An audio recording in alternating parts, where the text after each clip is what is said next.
Family doctor okay, அது என்னங்க financial doctor? Family doctor அப்படின்னா ஸ்பெசிஃபிக்காக ஒவ்வொரு ஃபேமிலிக்கு ஒரு ஃபேமிலி டாக்டர் வச்சுருப்பாங்க. நார்மல் டாக்டருக்கும் ஃபேமிலி டாக்டருக்கும் ஃபர்ஸ்ட் என்ன டிஃப்ரென்ஸ்?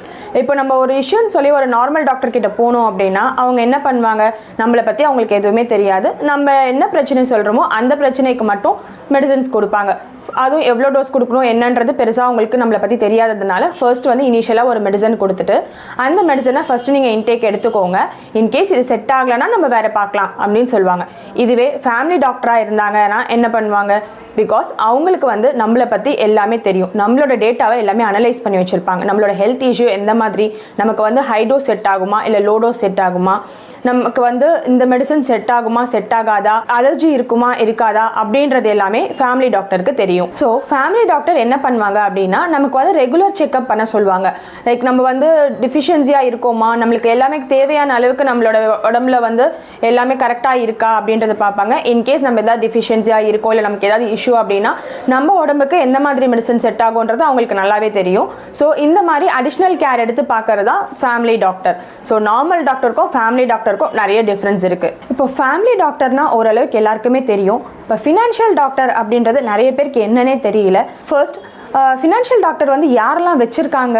ஸோ நிறைய பேர் மோஸ்ட்லி வந்து ஒரு அப்பர் மிடில் கிளாஸ் பீப்புள் தான் ஃபினான்ஷியல் டாக்டரை வச்சுருக்காங்க. ஸோ நிறைய பேர் நமக்கு எதுக்கு ஃபினான்ஷியல் டாக்டர், நம்மக்கிட்ட என்ன இருக்குது சேவ் பண்ணுறதுக்கு, ஸோ நமக்கு எதுக்கு ஃபினான்ஷியல் டாக்டர் நம்ம வச்சுக்கணும் அப்படின்ற மாதிரி யோசிக்கிறீங்க.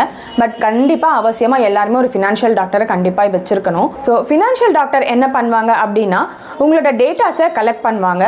உங்களோட டேட்டாஸை கலெக்ட் பண்ணி உங்கள் டேட்டாவை அனலைஸ் பண்ணுவாங்க. ஓகே, டேட்டாஸ் அனலைஸ் பண்ணுறதுனா என்ன அப்படின்னா ஃபர்ஸ்ட் உங்களோட இன்கம் என்ன, உங்களுக்கு என்னென்ன அசட்ஸ் இருக்குது, என்னென்ன லயபிலிட்டிஸ் இருக்குது, ஸோ உங்களுக்கு எவ்வளோ டெப்ஸ் இருக்குது, நீங்கள் வந்து எமர்ஜென்சி ஃபண்ட்காக ஏதாவது சேவ் பண்ணியிருக்கீங்களா இல்லையா, ஸோ நீங்கள் என்னென்ன மிஸ்டேக்ஸ் பண்ணியிருக்கீங்க இன்வெஸ்ட்மெண்ட்ஸில், நீங்கள் கரெக்டான ப்ரப்போர்ஷன்ஸ் இன்வெஸ்ட் பண்ணியிருக்கீங்களா இல்லையா, உங்களோட சேவிங்ஸ்க்காக நீங்கள் எவ்வளோ ப்ரப்போர்ஷன்ஸ் இன்வெஸ்ட் பண்ணணும், உங்களோட ப்ரொடெக்ஷனுக்காக நீங்கள் எவ்வளோ அமௌண்ட் இன்வெஸ்ட் பண்ணணும், உங்களோட எமர்ஜென்சி ஃபண்ட்காக நீங்கள் எவ்வளோ அமௌண்ட் நீங்கள் எடுத்து வைக்கணும், உங்களோட கோல் என்ன, உங்களோட கோல் ரீச் பண்ணுறதுக்கு நீங்கள் கரெக்ட் ப்ரப்போர்ஷனில் இன்வெஸ்ட் பண்ணியிருக்கீங்களா, ஸோ இது எல்லாமே அனலைஸ் பண்ணுவாங்க.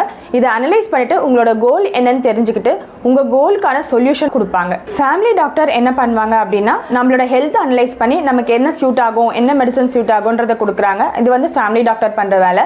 ஸோ ஃபினான்ஷியல் டாக்டர் என்ன பண்ணுறாங்க அப்படின்னா நம்மளோட டேட்டாஸ் அனலைஸ் பண்ணி நம்ம வெல்த் கிரியேஷனுக்கு நம்ம என்னென்ன தப்பு பண்ணியிருக்கோம், என்னென்ன பண்ணக்கூடாது, எவ்வளோ ப்ரப்போர்ஷன்ஸில் சேவ் பண்ணணும், என்னென்ன நீங்கள் கண்டிப்பாக வச்சிருக்கணும் அப்படின்றத அனலைஸ் பண்ணி கொடுப்பாங்க. இதுதாங்க ஃபேமிலி டாக்டருக்கும் ஃபினான்ஷியல் டாக்டருக்கும் உள்ள டிஃப்ரென்ஸ். இந்த மாதிரி ஃபினான்ஷியல் இன்ஃபர்மேஷன்ஸ் வேணும் அப்படின்னா எங்களோட சேனலை சப்ஸ்கிரைப் பண்ணிக்கோங்க.